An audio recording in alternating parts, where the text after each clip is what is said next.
দিল্লির যন্তর মন্তর প্রোটেস্ট আন্দোলনের পরে এবার ঝাড়খণ্ডের বিশাল বড় আন্দোলন শুরু হয়েছে। আন্দোলনটা হচ্ছে রাঁচির জয়পাল সিং মুন্ডা স্টেডিয়ামে এবং শহরের বিভিন্ন জায়গা থেকে স্টুডেন্টরা আন্দোলন করছে। আন্দোলনটা হচ্ছে জেপিএসসি এবং জেএসএসসি পরীক্ষার প্রশ্নপত্র ফাঁস এবং ওএমআর সিটের কারচুপি করা হয়েছে এবং চাকরির নিয়োগ প্রক্রিয়াতেও চলছে দুর্নীতি।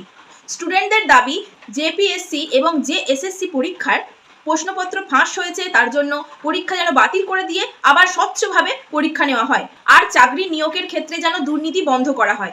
রাজ্যে সরকারি চাকরি নিয়োগ এবং পরীক্ষার ক্ষেত্রে যেন কোনো কারচুপি না হয়, স্বচ্ছভাবে যেন সেটা পালন করা হয়। এখন স্টুডেন্টরা চাইছে জেপিএসসির চেয়ারম্যান যেন পদত্যাগ করে। এটাই হলো আন্দোলনীদের দাবি। এখানে পুলিশ তদন্ত করেছে, কয়েকজনকে গ্রেপ্তারও করেছে। সোনাম ওয়াংচুকের মতো কিন্তু এই মানুষটাও ছাত্রদের জন্য আন্দোলন করছে, অন্বেষণ করে অসুস্থ হয়ে পড়েছে। এরকম কিছু মানুষদের জন্য সত্যি মানে এখনো দেশটা টিকে রয়েছে। এরকম মানুষকে সত্যি স্যালুট করতেই হবে। স্টুডেন্টরা কিন্তু শান্তিপূর্ণভাবে আন্দোলন চালাচ্ছে, সেখানে কোনো গুলি চলছে না, সেখানে কোনো মারপিট হচ্ছে না, রক্তারক্তি হচ্ছে না। যন্তর মন্তরেও কিন্তু এমনটাই হয়েছিল। প্রথমে স্টুডেন্টরা শান্তিপূর্ণভাবে আন্দোলন করছিল, কিছু স্টুডেন্ট বলেওছে যে আমরা শান্তিপূর্ণভাবে আন্দোলন করছিলাম, কয়েক দল এসেছে, আমরা চিনি না তাদেরকে, তারা এসে গন্ডগোল শুরু করে দিয়েছিল। মানে সরকারি জিনিস ভাঙচুর করা, ক্ষয়ক্ষতি অনেক কিছু ওরা প্রথমে করেছে।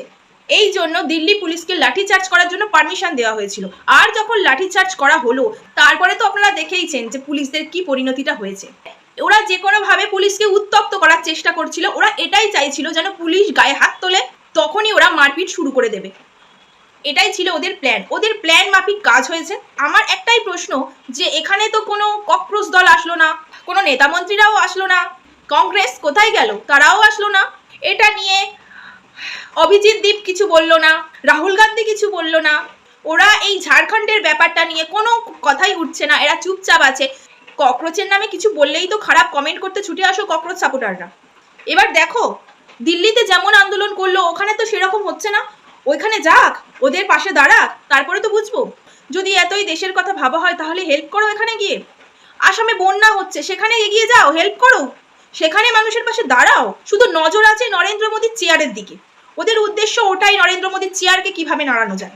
শুধু পাবলিকের মাথা খাচ্ছে এটা নিয়ে, আর অন্য দিকে চোখই নেই, কোনো দিকে দেখবে না, সব কিছুর বেলা লবণঙ্গা ওরা। এখনো কি আপনারা ককরোচদের সাপোর্ট করবেন?